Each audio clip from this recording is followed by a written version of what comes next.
Welcome back. Petrol diesel ధరలు మరోసారి పెరిగాయి. లీటర్ పై 90 పైసలు వరకు పెంచుతూ చమురు కంపెనీలు నిర్ణయం తీసుకున్నాయి. ప్రొఫెసర్ గారు, ఈ వారంలో ఇది రెండవసారి పెట్రోల్ ధరలు పెరగడం. మొదటిసారి 3 రూపాయల వరకు పెరిగింది ఒక లీటర్ పై, ఇప్పుడేమో 90 పైసలు పెరగడం. సార్, ప్రపంచవ్యాప్తంగా కనుక చూస్తే చమురు ధరల పెరుగుదల కనిపిస్తోంది. ఈ సమయంలో పెట్రోల్ ధరల పెరుగుదలను ఏ రకంగా చూడాలి? అంటే మీకు ప్రపంచ మార్కెట్లో ధరలు పెరిగితే అర్థం చేసుకోవచ్చు. ఎందుకంటే మన దేశంలో ఇంపోర్ట్ డిపెండెన్సీ 88.6%. సో అందువల్ల మన దేశం చమురు అవసరాల్లో 88.6% దిగుమతి చేసుకుంటున్నా గనక దేర్ ఇస్ నథింగ్ రాంగ్ అని కొంత మేరకైనా అనుకోవచ్చు. కానీ మరి ప్రపంచ చమురు మార్కెట్లో తగ్గినప్పుడు ఎందుకు తగ్గలేదు? మనకు అసెంబ్లీ ఎన్నికల సమయంలో ఎందుకు తగ్గలేదు, ఎందుకు పెరగలేదు? అసెంబ్లీ ఎన్నికలు May 4th ముగిశాయి. వాస్తవంగా అసెంబ్లీ రిజల్ట్స్ వచ్చాయి 4th రోజు. May 4th పెరగాలి. కానీ అంతకుముందు ప్రతిపక్షాలు పెద్ద ఎత్తున చెప్పాయి ప్రజలకు, చూడండి మీరు ఎన్నికల సమయంలో పెంచరు, ఎన్నికలు అయిపోయాక వెంటనే పెరుగుతాయి అని. అప్పుడు ఏమన్నాడు కేంద్ర ప్రభుత్వం? 80% ఎన్నికలు అయ్యాక కూడా పెంచము అని చెప్పారు. కావాలంటే మీరు గూగుల్లో కొట్టండి, హర్దీప్ సింగ్ పురి స్టేట్మెంట్. ఎన్నికల పెట్రోల్ ధరలు పెంచే ఆలోచన లేదు అని. ఇది ఎన్నికల వరకు చెప్పారు. మీకు ఎందుకు మరి ప్రతిపక్షాలు అనుమానాలు వ్యక్తం చేశాయి? 2021 బెంగాల్ అసెంబ్లీ ఎన్నికల సమయంలో కూడా, అప్పుడు కూడా ఈ రాష్ట్రాలు ఎన్నికలే, అప్పుడు కూడా సరిగ్గా ఎన్నికలప్పుడు పెంచలేదు, కౌంటింగ్ రోజే పెంచారు.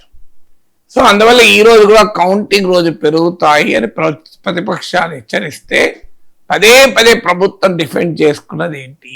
లేదు పెంచము అన్నారు. సరిగ్గా ఇవాళ ఎంత మనకు May 19th కదా, May 4th 15 రోజుల్లో 2 సార్లు పెంచారు. 10 days లోపనే 3 రూపాయలు పెంచారు.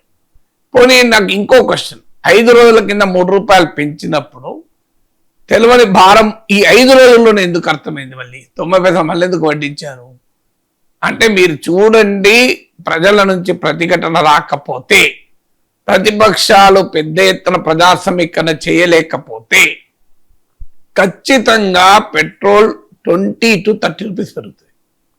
డీజిల్ పెట్రోల్ మీరు చూస్తుండండి.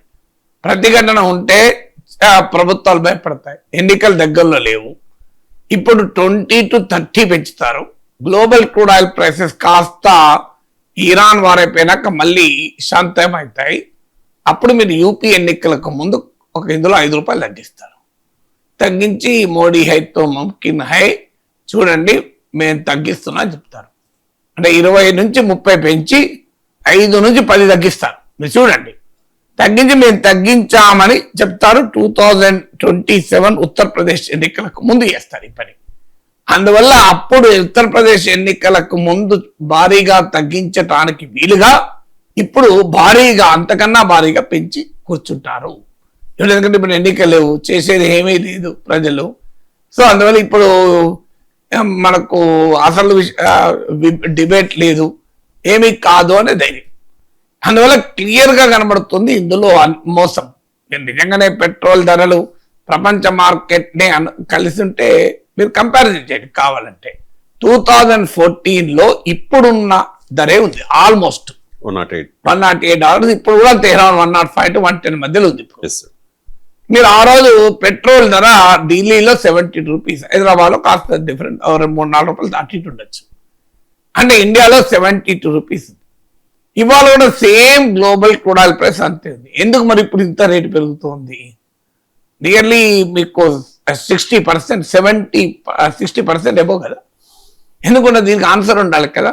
ఇక మధ్యలోనైతే భారీగా పడిపోయింది. అదంతేందుకు మీకు February 28 ముందు $70 per barrel ఉండే, కానీ మన దగ్గర పెట్రోల్ 100 పైనే ఉన్నాయి కదా. మరి 2014లో $100 పైన గ్లోబల్ క్రూడ్ ఆయిల్ ప్రైస్ ఉంటే 70 రూపీస్కి పెట్రోల్ వచ్చినప్పుడు, మీరు యూపీఏ ప్రభుత్వం పోయి ఎన్డీఏ ప్రభుత్వం వచ్చే నాటికి, ఎన్డీఏ ప్రభుత్వం వచ్చాక $70 ఉంటే 100 పైన ఎందుకు ఉన్నది? అంటే ఇది నిజంగానే ప్రపంచ మార్కెట్తో ఏమైనా సంబంధం ఉందా? అంటే ప్రపంచ మార్కెట్లో ధరలు బాగా తగ్గినప్పుడు పెద్ద ఎత్తున పన్నులు వడ్డించి ఇప్పుడు ఆ తగ్గినది ప్రజలకు రాకుండా చేసి ఇప్పుడు కొత్తగా ప్రపంచ మార్కెట్లో పెరిగినాయని చెప్పితే మే 4th ముందుకు ఇప్పటికి ఏం పెరిగింది ప్రపంచ మార్కెట్? ఏం తేడా వచ్చింది? వారి వల్ల కొత్తగా రాలే కదా. గ్లోబల్ క్రూడ్ ఆయిల్ ప్రైస్ పెరగడం కొత్తగా మే 10th 15th మధ్యలో 19th మధ్యలో జరిగిందా? మార్చ్ 1st వీక్ లోనే పెరిగినాయి. మీరు కావాలంటే లెక్క తిరిగి చూడండి. మార్చ్ 1st వీక్ లోనే $100 దాటిపోయింది. మరి అప్పుడు ఎందుకు పెంచలేదు? అప్పుడు పెంచకుండా ఇప్పుడు పెంచడం అంటే ఏంటి? క్లియర్ గా అసెంబ్లీ ఎన్నికల వరకు ఒక స్టాండు, అసెంబ్లీ ఎన్నికల తర్వాత మరో స్టాండు అనేది క్లియర్ గా ఇది గ్లోబల్ హిపోక్రసీ కాదా? దానితో పాటు మీకు నిజంగానే ఫారిన్ ఎక్స్చేంజ్ క్రైసిస్ ఉంది, డాలర్ల సంక్షోభం ఉంది గనక మేము పెట్రోల్ ధర డీజిల్ ధరలు పెంచుతున్నామని ప్రజల్ని నమ్మించడానికి ప్రధానమంత్రి పెద్ద ఎత్తున ఉపన్యాసం ఇచ్చారు హైదరాబాద్ లో. దాంతో మళ్ళీ కాన్వాయిలు కట్ చేసుకున్నారు. ముఖ్యమంత్రులు, ప్రధానమంత్రులు, మంత్రులు అసలు కంప్లీట్ గా బండి మీద దేవేంద్ర ఫడ్నవీస్ వెళ్ళారు. త్యాగాలు చేయండి ప్రజలకు పిలిపించారు. ఒక భయంకరమైన ఫియర్ క్రియేట్ చేశారు, పానిక్. ఎందుకు? మీకు ఏమో అయిపోతుంది, డాలర్ సంక్షోభం వస్తుందని. కానీ అది కూడా నిజం కాదు. మీరు డాలర్ సంక్షోభానికి గోల్డ్, పెట్రోల్ కారణం కాదు. నేను వివరంగా సంపూర్ణమైన గణాంకాలతో 2 రోజుల క్రితం వీడియో పెట్టాడు, చూడండి ఎవరైనా. బిజినెస్ లైన్ పత్రికలో వచ్చిందని. అసలు గోల్డ్ క్రూడ్ ఆయిల్ ప్రైస్ కాదు అసలు కల్పిట్. ఎస్, ఖచ్చితంగా గోల్డ్ క్రూడ్ ఆయిల్ ప్రైస్ కూడా కారణం, ఫారిన్ ఎక్స్చేంజ్ ఖర్చు అవ్వడానికి, ఎక్కువ ఖర్చు అవ్వడానికి. కానీ అసలు ముఖ్యమైన కారణం స్టాక్ మార్కెట్లకు వెళ్ళి విదేశీ పెట్టుబడులు వెళ్ళిపోవడం. సో ఆ వెళ్ళిపోవడానికి కారణం కృత్రిమంగా స్టాక్ మార్కెట్ బాగా పెరిగి ఉండడం ఇండియాలో. సో దీని కారణాన ఫారిన్ ఇన్వెస్టర్ వెళ్ళిపోయారు. మీరు ఆ వీడియో చూడండి. బంగారం కాదు, స్టాక్ మార్కెట్ అసలు వెళ్ళారు డాలర్ సంక్షోభానికి. మీరు క్లియర్ గా ఈ రోజు మన oil import bill 4.5% of GDP. మీకు గతంలో 5% ఆఫ్ జీడిపి ఇదే రేంజ్ లో ఉన్నప్పుడు కూడా మనకేమి రూపాయి ఇంత దారుణంగా పతనం కాలే కదా. సో ఇప్పుడు 11% పతనమైంది 2025-26 లో. మరి అప్పుడు ఇదే అరౌండ్ 4.5%, 5% ఆఫ్ జీడిపి ఖర్చు పెడుతుంటే మరి అప్పుడేమో ఇంత కాలే 6%, 9% మించి మీకు 6%, 4% వరకే మీకు డాలర్తో పోలిస్తే రూపాయి పతనమైంది.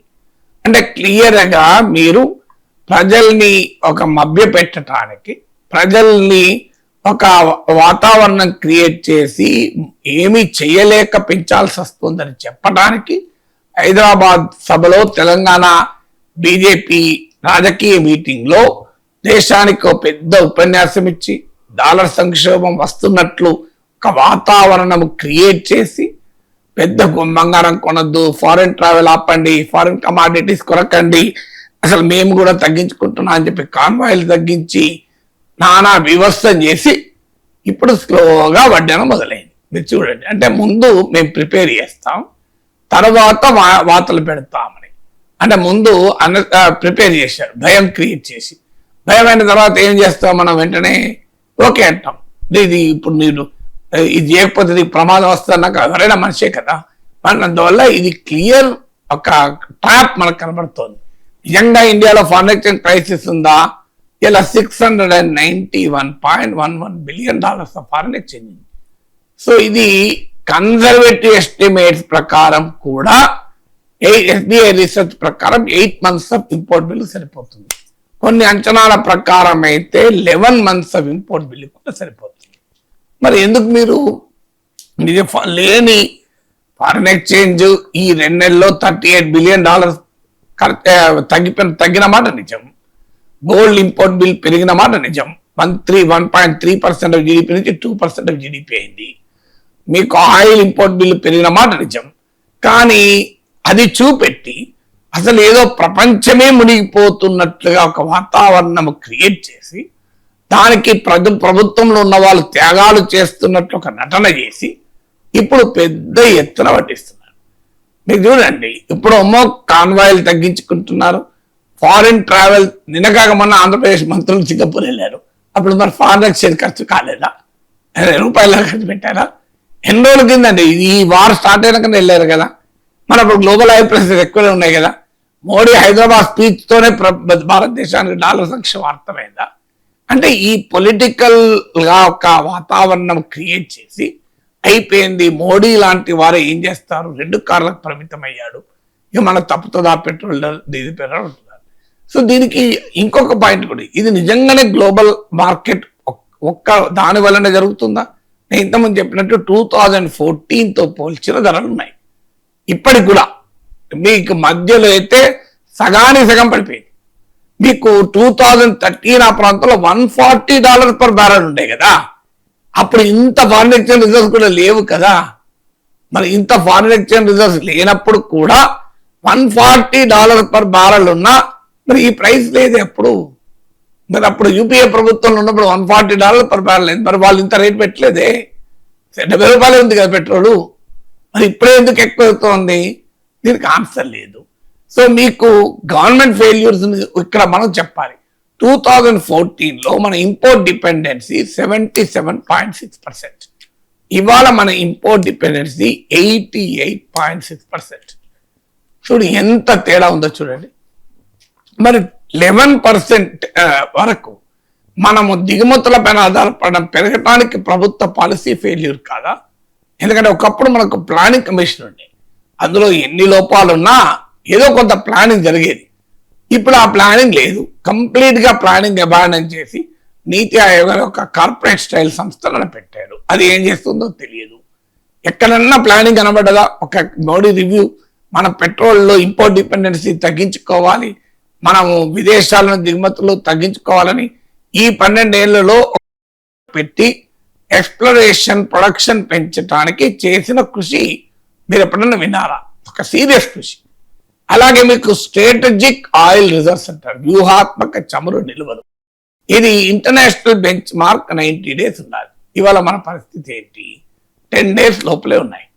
ఇది మనకు ఉన్న నిల్వలు కూడా 64% నింపున్నాయి, మిగతా నింపే లేవు.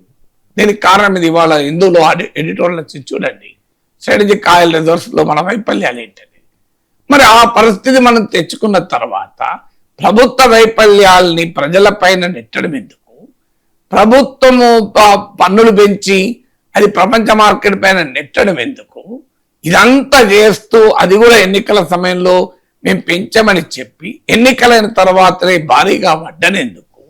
యుద్ధం స్టార్ట్ అయ్యి మీకు 3 నెలలు అయితే 2.5 నెలలు దాటిపోతే సడన్ గా ఇప్పుడే మేల్కొని భారీగా వడ్డనేందుకు? దీనికి ఆన్సర్లు ఉండాలి కదా. అందువల్ల ఇది ఖచ్చితంగా రాజకీయ దాడి, రాజకీయ గారడి.